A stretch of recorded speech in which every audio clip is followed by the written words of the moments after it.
को अगर मस्जिद कहेंगे तो विवाद होगा, ये कहना है यूपी के मुख्यमंत्री योगी आदित्यनाथ का।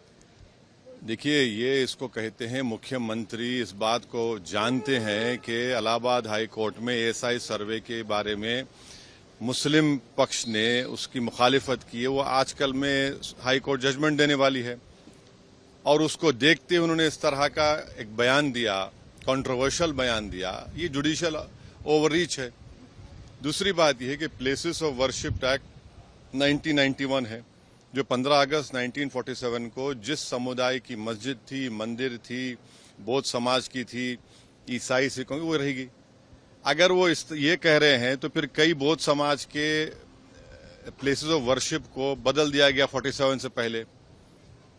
आंध्रा डिस्ट्रिक्ट में जाइए आप, वहां पर है आज भी। क्या करेंगे वो? उसको भी चेक कराएंगे क्या? उनको पढ़ना चाहिए कि स्वामी विवेकानंदा ने उड़ीसा के एक बहुत बड़ी मंदिर के बारे में क्या कहा था।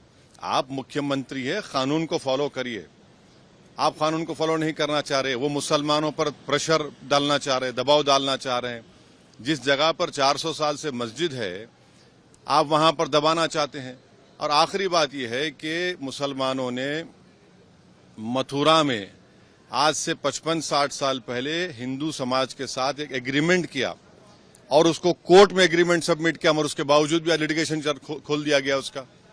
तो ये सिर्फ इनकी कम्युनल पॉलिटिक्स का एक हिस्सा है और एक जुडिशियल इनका जो है ये उसको क्या बोलेंगे आप, जुडिशियल ओवररीच है इनका, ये उत्तर प्रदेश के मुख्यमंत्री का। लेकिन वो ये भी कह रहे हैं कि उस जगह पर त्रिशूल कौन लेकर आया, देवी देवता है, ज्योतिर्लिंग कहाँ से मिल रहे हैं? कहाँ मिल रहे हैं?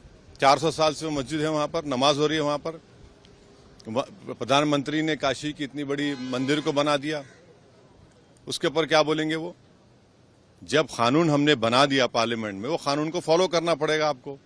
ये इनका जुडिशियल ओवररीच है और कुछ नहीं है।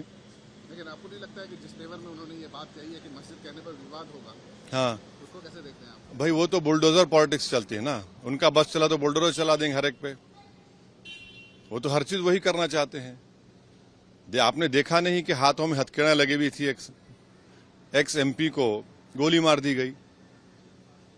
क्या वैसे इस बात को मानते हैं कि 24 के चुनाव से पहले इस तरीके की बुनियाद रखी जा रही है?